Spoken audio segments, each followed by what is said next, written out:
Assalamualaikum warahmatullahi wabarakatuh. Saya Ahmad Zaini, Konsul Imigrasi KJRI Jeddah. Dengan ini kami menyampaikan bahwa KJRI Jeddah akan membuat program layanan penerbitan paspor bagi warga negara Indonesia overstayer, di mana akan dimulai pada tanggal 10 Oktober sampai dengan 10 Desember 2022. Layanan ini diberikan kepada warga negara Indonesia. Layanan penerbitan paspor ini bertujuan untuk memberikan dokumen perjalanan bagi warga negara Indonesia di wilayah KJRI Jeddah untuk dapat digunakan dalam berbagai hal sebagai identitas, di mana negara hadir untuk warga negaranya. Program ini bukan diberikan secara gratis, namun memiliki biaya sebagaimana biaya paspor yang lainnya. Kalau dia paspor baru 100 rial, paspor rusak 250 besar, paspor hilang 309 besar. Silakan untuk mengikuti program ini melalui janji temu di pasporisasi.id dari tanggal 10 sampai dengan tanggal 10 Desember 2022. Demikian dari saya. Assalamualaikum warahmatullahi wabarakatuh. Assalamualaikum warahmatullahi wabarakatuh. Jumpa lagi di vlognya Nova Noviana. Apa kabar sahabat-sahabat semua? Mudah-mudahan masih dalam lindungan Allah Subhanahu wa taala. Amin amin ya rabbal alamin. Nah, di video kali ini saya kebetulan ada di vlognya Nova Noviana. Hari ini tanggal 29 September. Ini dalam perjalanan menuju Jeddah. Kebetulan hari ini diundang oleh KJRI untuk hadir dalam acara nggak tahu apa. Nah, penasaran kan? Sebelum melanjutkan video Nova Noviana, jangan lupa dukung terus channel Nova Noviana dengan cara subscribe, like, komen, dan share ke media sosial kalian. Nah, apa saja yang dibahas nanti di KJRI, tentunya sahabat-sahabat semua ingin tahu atau penasaran, ikuti terus video Nova Noviana, jangan di skip. Nanti akan dikabarin lagi apa saja pembahasan dari KJRI.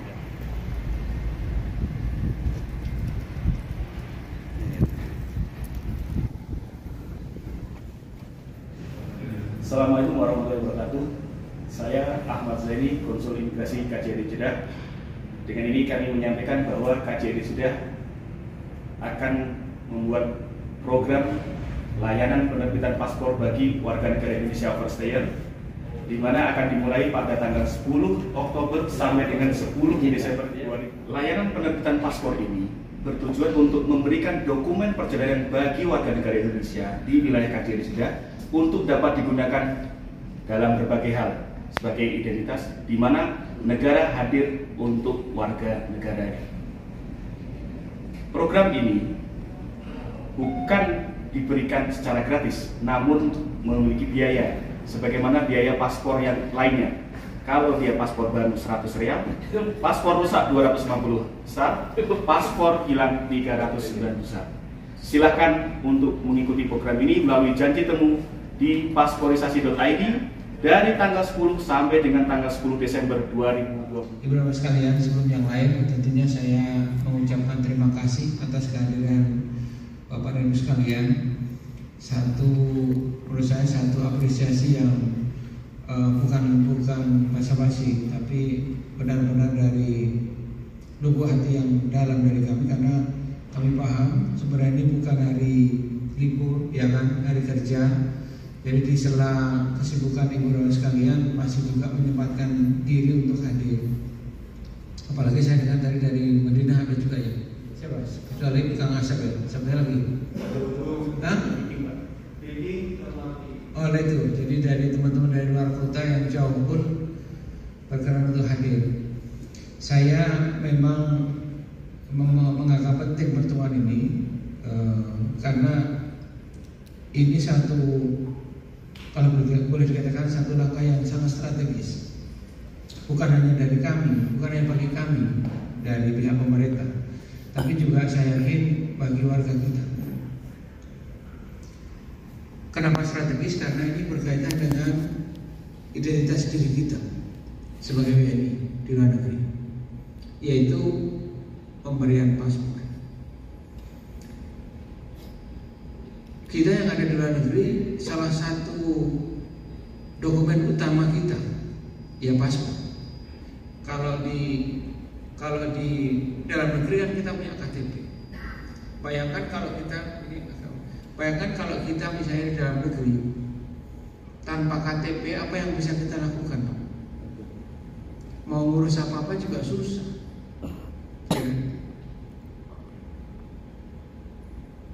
Nah, di sini juga begitu. Dokumen penting kita adalah paspor. Nah, kita paham dengan kondisi masyarakat kita, apalagi teman-teman yang, mohon maaf, dokumennya nggak lengkap, kita sebut WNIO ya, overstay ya, lebih berat lagi. Sudah di negeri orang tanpa dokumen, coba, tanpa dokumen. Dan ini bukan 1-2. Kalau 1-2 mungkin kita ada. Ini ratusan ribu barangkali yang nggak jelas identitasnya. Ini kita prihatin, tapi juga ya gimana ya? Kata Pak mantan dubes kita yang di Pak Agus ya, Pak Agus Maktum, WNIO ini ya memang O-nya itu orang tua ya tapi juga orang popo gitu. Jadi nggak punya apa-apa. Artinya ya ekonominya juga ya sebagian pas-pasan, nggak punya dokumen juga, tapi nggak apa-apa gitu, tetap survive juga gitu. Puluhan tahun di sini sebagai overstay. Nah, tapi kan kita sebagai negara nggak bisa membiarkan warga kita di luar negeri tanpa kejelasan status. Oleh karena itu kita menganggap sudah saatnya kita memberikan paspor kepada warga kita yang tadi itu yang overstay. Dari sisi hukum, dari sisi landasan hukum tidak ada masalah. Setelah kita cek and dicek ya Pak Zaini, nanti please correct me, tidak ada yang menghambat dari sisi hukum pemberian paspor itu kepada warga negara kita yang ada di luar negeri yang statusnya overstay. Pertanyaannya adalah kenapa kemudian selama ini belum diberikan? Dan ini saya juga nggak ngerti. Saya juga nggak tahu. Yang bisa menjawab adalah teman-teman dari imigrasi. Sudah ada dasar hukumnya. Tentunya ada pertimbangan tertentu. Bukan hanya di Saudi, di seluruh dunia, terutama maaf ya di Malaysia, kemudian di Timur Tengah, yaitu lokasi atau tempat keberadaan warga kita di situ. Banyak sekali yang tanpa kejelasan status. Kita tidak usah membahas kenapa kemudian selama ini tidak diberikan. Yang jelas setelah kita lihat dasar hukumnya sudah ada, yaitu PP apa ya? PP nomor 31 tahun 2013 yang memberikan amanah kepada kita untuk memberikan dokumen perjalanan. Itu. Jadi anggap Ibu dan Bapak sekalian ini adalah para tokoh-tokoh masyarakat. Kami mohon bantuannya nanti untuk satu, menginformasikan kepada warga negara Indonesia di wilayah masing-masing, di daerah masing-masing akan adanya program ini. Insya Allah nanti akan kita mulai tanggal 10 Oktober sampai dengan 10 Desember ya. 10 Desember. Sebagai catatan, ini bukan program pertama dan terakhir. Maksud saya, kalau nanti dianggap perlu, itu bisa lagi nanti kita berikan lagi tahun-tahun berikutnya, tahun depan dan tahun berikutnya. Yang kedua, ini bukan program pemutihan. Jadi kita bukan program pemutihan. Diputihkan itu maksudnya kalau dari sisi pemerintah negara lain mungkin pemutihan, mungkin. Saya nggak tahu, kita tidak membahas bagaimana cara pandang atau sudut pandang dari pemerintah Saudi. Yang jelas apapun juga dan dimanapun juga Anda adalah warga negara Indonesia. Kalau diputihkan itu seolah-olah dulunya nggak putih gitu, dulunya hitam terus jadi putih atau abu-abu, enggak. Bapak dan Ibu sekalian tetap warga negara Indonesia. Cuman sebagian dari kita dokumennya nggak ada, dokumennya tidak ada. Jadi bukan kemudian Anda sebelumnya bukan WNI atau WNI abu-abu terus jadi WNI, tidak. Selamanya Anda adalah WNI, cuman dokumennya nggak ada. Nah ini kita berikan dokumen lagi. Jadi bukan pemutihan status, bukan. Mungkin Saudi, tadi saya sampaikan, mungkin Saudi melihatnya beda loh. Kok ini ada apa nih? Nah, mungkin Saudi menganggap yang selama ini yang disebut WNI-O itu adalah bukan dari kita. Kalau Saudi menganggap WNI-O ya kan Pak ya, Anda overstay karena Anda tinggal di negeri saya, di rumah saya tanpa melebihi batas waktu. Karena Anda orang asing. Tapi dari sudut pandang pemerintah Indonesia nggak ada masalah, itu bukan WNI, tetap Anda adalah WNI, ya kan? Dimanapun Anda adalah WNI. Yang menganggap overstay itu adalah pemerintah negara asing karena kita berada di rumah orang lain. Kita cuma diizinkan sebulan misalnya, kamu kok 2 bulan di sini, ngapain kamu? Ya kan gitu. Ya, izin masuknya 3 bulan tapi 10 tahun kerjanya ya, jadi itu. Jadi ya sekali lagi ini bukan pemutihan dan ini bisa berlanjut. Ya. Dan berikutnya adalah ini juga tidak ada kaitannya dengan upaya kita untuk memulangkan Ibu Dahlan Iskan, tidak. Jadi nggak ada kaitannya itu. Tujuan utama kita sekali adalah memberikan kepastian identitas diri kepada Ibu Dahlan sekalian. Kepastian identitas diri bahwa Anda adalah benar-benar WNI. Ya. Dan ini mudah-mudahan punya banyak manfaat bagi Ibu Dahlan sekalian. Artinya selain kejelasan status juga nanti kalau mengurus ini dan itu jelas. Contoh, banyak warga kita yang sakit. Dan setelah sakit itu mau dibawa ke rumah sakit, tanya identitasnya apa? Enggak ada, paspor juga enggak ada. Malu juga kita kan sebagai negara besar tidak mampu memberikan identitas diri kepada warganya yang ada di luar negeri. Ini gimana sih Indonesia ini? Warganya enggak diurusin, enggak punya paspor. Enggak punya paspor. Ya. Dan bagi yang lain juga saya kira nanti ke depan moratorium ini ya, pencabutan moratorium dengan adanya kesepakatan dari pemerintah Indonesia dan Saudi untuk menandatangani pembukaan kembali sistem penempatan PMI melalui jalur satu kanal. Gaji para PMI itu bukan lagi cash, tapi nanti akan diberikan, akan ditransfer melalui rekening. Kenapa melalui rekening? Supaya bisa dicek, dipantau oleh pihak yang berwenang. Ya. Jadi nggak bisa kemudian kita saling menyalahkan. Saya sudah bayar, majikannya bilang saya sudah bayar kok. Tapi kemudian orang kita, PMI kita mengatakan enggak, saya belum dibayar. Atau mungkin iya saya dibayar cuman belum lengkap. Ada 1 tahun, 2 tahun. Ini sering terjadi konflik, sering terjadi perdebatan. PMI-nya mengaku belum dibayar, majikannya sudah bilang enggak, sudah dikatakan. Buktinya apa? Nah ini. Jadi nanti semua gaji akan ditransfer. Tentunya saya bicara yang legal ya, yang legal. Kalau yang di luar sistem ya memang susah kontrolnya. Ya, kita bicara yang legal. Dengan penempatan satu kanal ini nanti semua PMI kita gajinya langsung transfer ke rekening bank. Nah kalau kemudian PMI kita ini tanpa identitas, gimana kita bisa buka rekening bank? Ya, jadi ini pengaruhnya banyak, ya, manfaatnya banyak, dan mudah-mudahan itu juga nanti bisa dinikmati oleh Ibu Dahlan sekalian. Ya. Resmi orang masuk pakai paspor, pakai visa kan? Nggak mungkin pemerintah Saudi itu menerima bapak ibu ke sini tanpa paspor, nggak mungkin. Tanpa visa nggak mungkin. Jadi mereka menganggap ya resmi orang Indonesia baik-baik masuk pakai paspor, bukan celunduk. Jadi bukan ilegal. Persoalannya apa? Datang ke sini dikasih waktu 30 hari, tapi 20 tahun tinggal. Nah itu aja masalahnya. Masalah bagi siapa? Bagi pemerintah Saudi, juga bagi pemerintah Indonesia. Pemerintah Indonesia di mana? Kapan mulanginya kan begitu?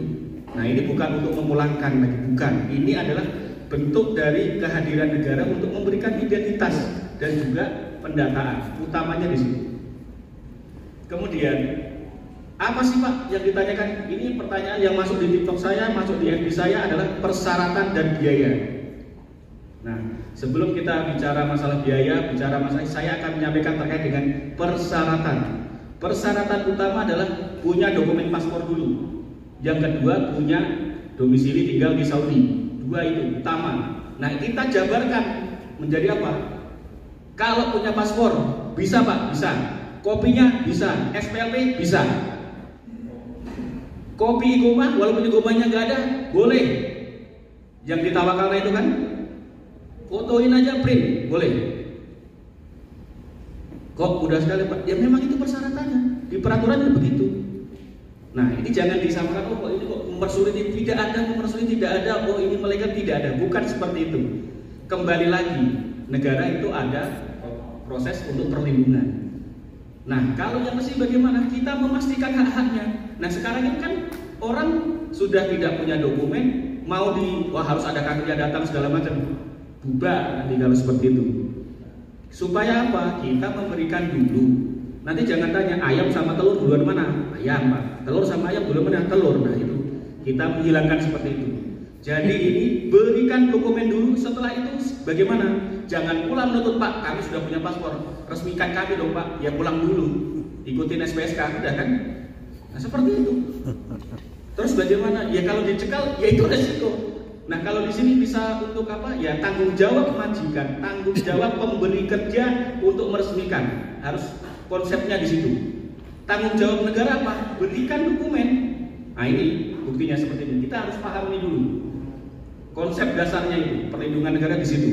Nah, persyaratannya yang pertama harus punya paspor. Pak, paspor kan nggak ada, hilang. Kopinya ada, nggak ada. SPLP ada. SPLP nggak ada semuanya. Datang dulu ke KJRI Jeddah, ada kan janji temu janji temu pencarian data, ya kan? Janji temu pencarian data keimigrasian. Kalau Bapak Ibu itu datang setelah 2006 pasti ada. Nah, terus nanti dikasih kopi paspor, tidak, kami akan kasihkan data itu, nomor paspor, nama, bawa itu nggak apa-apa, bawa itu terus isi jadi temu, bawa jadi temu, nanti di kita alurnya akan diterbitkan, akan diprintkan kopi paspor. Kenapa nggak pada saat itu kita tidak boleh, karena itu masuk ada watermarknya, tidak boleh sembarangan.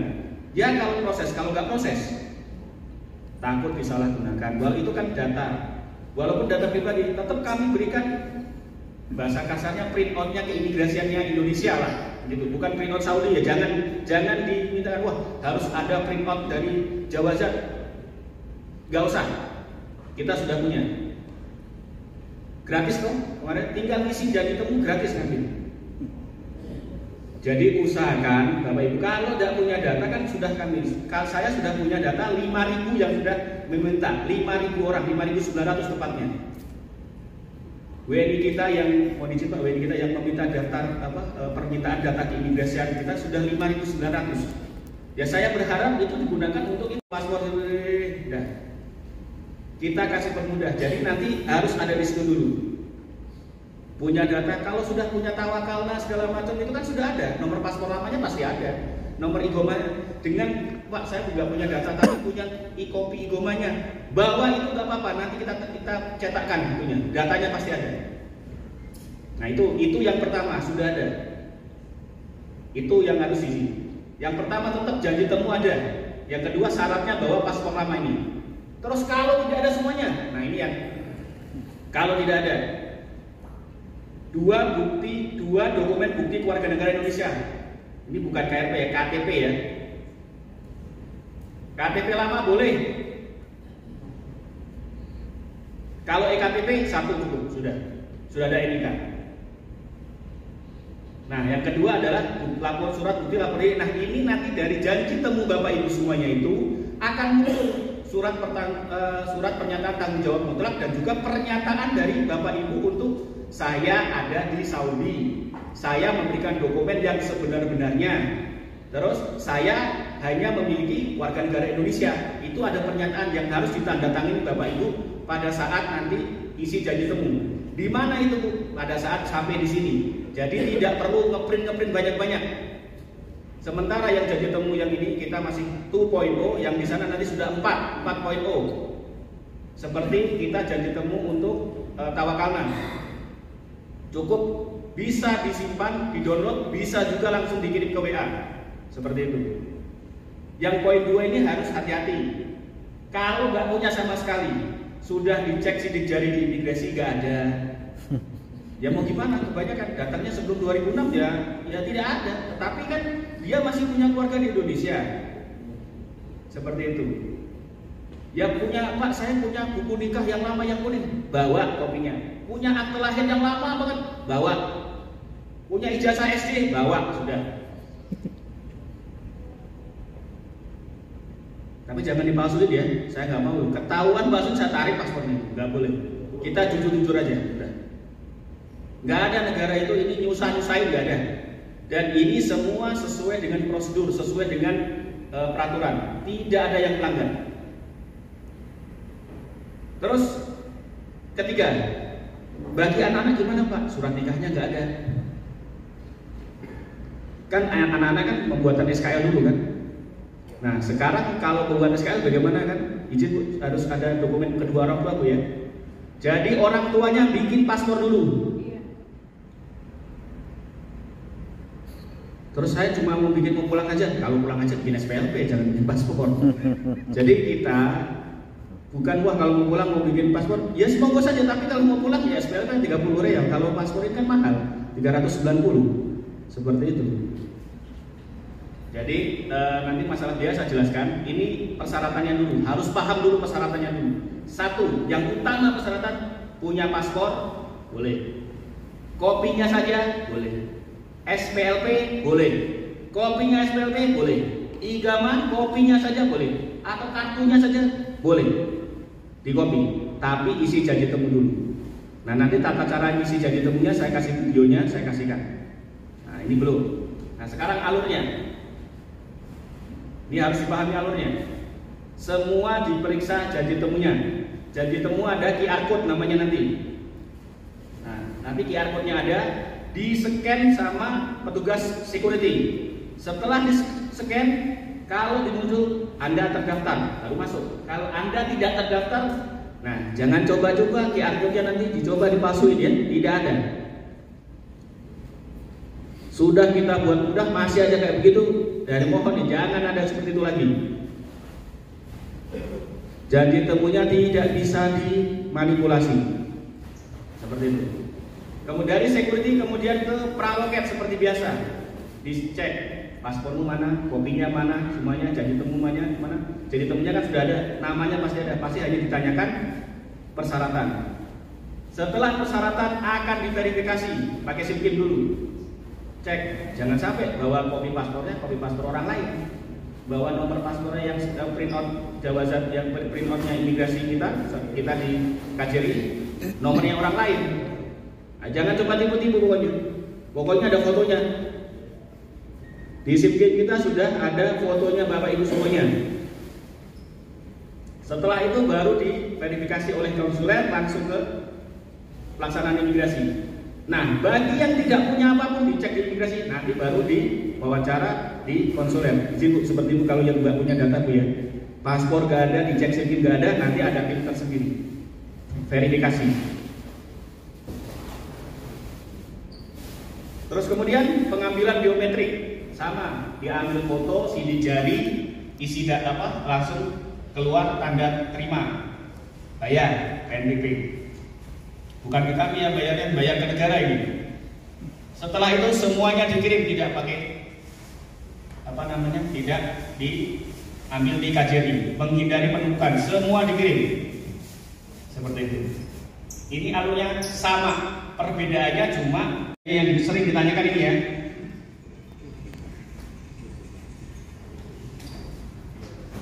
Waktu pelaksanaan 10 Oktober 2022 sampai dengan 10 Desember 2022. Bukan berarti sampai ini enggak.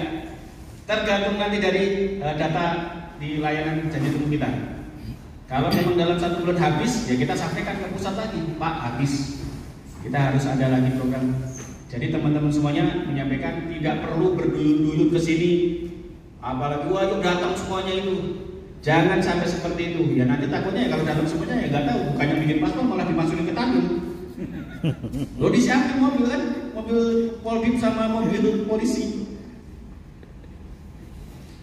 Terus linknya pasporisasi.id. Kenapa kok tidak pakai link itu? Kita memisahkan data dulu. Dan juga jangan sampai ada penyelundupan. Nah, seperti itu. Kenapa saya sampaikan ini kita akan nanti yang jadi temu yang itu akan seperti ini. Tapi kita uji coba dulu. Mohon izin Pak Konjen, tadi malam saya upload dari tes ke untuk persiapan persiapan launching. Kami tunda dulu Pak, tanggal 1 baru bisa karena diserang sama teman-teman semuanya Pak. Sudah menunggu jam 3 pagi Pak, padahal saya subuh sudah saya upload untuk bisa lihat pasporisasi.id, sudah bisa lihat, tapi kami tutup dulu karena langsung diserbu 450 sama 19 Pak. Pagi-pagi itu sudah mengisi. Nah kami ada juga yang datang hari ini Pak tanggal 29, padahal baru kita mau tutup launching. Berarti animonya tinggi sekali. Jadi hari ini kita akan launching linknya, tata caranya kita sampaikan juga. Jadi kami tidak mau bahwa pembuatan ini, janji temu ini atau down, nggak mau seperti itu. Kita harus melihat loopingnya seperti apa, security-nya seperti apa, otomatisnya seperti apa, kemudian fullnya. Setiap jam kita isi 50 Pak. Sementara kita nanti sampai dengan jam 5 sore. Dari jam 9 pagi 9 sampai dengan 10, 10 sampai dengan 11, 11 sampai 12 istirahat, sholat. Kita start lagi jam 2 sampai 3, 3 sampai 4, 4 sampai 5, dan 5 sampai dengan 17.30. Total kita per hari, kalau kuota normal 50, total 350. Bisa menjadi 500, bisa. Tergantung nanti situasi.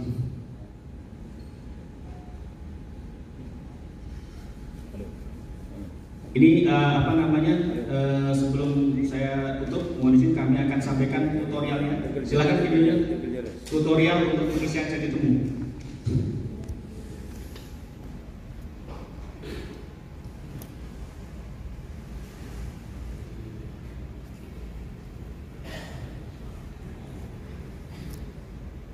Pertama, tetap pasporisasi.id, masukkan di webnya, di Google-nya. Nah, kemudian tampilannya seperti ini, ada pilihan. Kalau wilayah KJRI Jeddah ya KJRI Jeddah. Kemudian diklik, pilih tanggal kedatangan. Ini masih tanggal kita beta tes kan, kita uji coba tanggal 29. Pilih jamnya. Kita sudah perbaiki dari jam itu, jamnya 8.30 dari jam 9. Kemudian langsung pilih isi biodata. Nah itu, kalau nggak ada nomor paspor, nggak tahu nomor paspor, kasih huruf aja nggak apa-apa. Yang penting diisi. Kasih angka huruf. Kalau nggak tahu, nanti kita di sini akan verifikasi, akan kita masukkan. Syukur-syukur tahu. Nomor iqomah nggak ada, kasih angka saja. Terus nomor NIK nggak ada, kan nggak punya, ya kasih angka saja. 1, jangan banyak-banyak, sudah kasih angka saja kalau nggak ada. Tetapi yang wajib diisi, yang nggak bisa ditentukan adalah nama dan tanggal lahir, wajib. Kemudian alamat wajib, alamat di Saudi dan alamat distriknya wajib diisi. Kota di Saudi, kota Mekah, kota Jeddah, distriknya mana, Nusha, Rehab, semuanya. Nah ini untuk alamat dari itu provinsi semua sudah ada. Setelah selesai, klik simpan. Nah, cek lagi, sudah oke? Oke. Nah, berhasil. Kemudian akan muncul pilihan. Barcode-nya seperti itu. Ada nama, kirim ke WhatsApp, simpan, lanjutkan untuk isi ulang lagi, bisa. Jadi Bapak Ibu tidak bisa isi 2 kali dengan nama yang sama di hari yang sama, tidak bisa. Seperti itu. Nah ini nanti QR code ini yang akan ditunjukkan ke security. Sudah seperti itu. Sudah tidak sah secara negara, kalau secara agama kan sah. Nanti secara undang-undang itu adalah warga negara Indonesia. Ya dokumen ibunya seperti itu. Tidak alangkah baiknya semua dokumen orang tuanya juga kita diserahkan kepada kita. Jadi tidak tidak menjadi miskomunikasi. Nanti akan ditanya. Gak akan mungkin kan wajahnya Indonesia ini, bapaknya orang Indonesia, gak akan mungkin. Jangan bohong-bohongin kami lah. Siapa bapaknya sudah di Indonesia, dari mana? Di Madura ini. Lah hidungnya aja beda, orang hidung bukan hidung orang Indonesia, Pak. Tanya dibohong-bohongin lagi. Ya jujur aja. Kami akan kasih tahu yang terbaik, solusinya apa. Tapi jangan datang sini Pak, ini Pak bapaknya sudah di Indonesia. Pulang Pak. Aja wajah untuk Bapak di Indonesia. Dan jangan bawa nanti ada orang nikah dengan orang Arab Saudi, warga negara Saudi ya. Jangan Pak. Karena sudah kejadian nanti kita dituduh menculik anak. Karena walaupun nikahnya belum diresmi, kewajiban dari warga negara Saudi itu untuk meresmikan istri sama anaknya. Kalau enggak kan sudah tahu. Membuka atau memulai proses janji temu untuk kegiatan pemberian paspor bagi WNI overstayer di wilayah KJRI Jeddah. Ya, bismillah. Mudah-mudahan kegiatan ini bisa berjalan dengan baik. Mohon dukungan dari Anda semua. Terima kasih.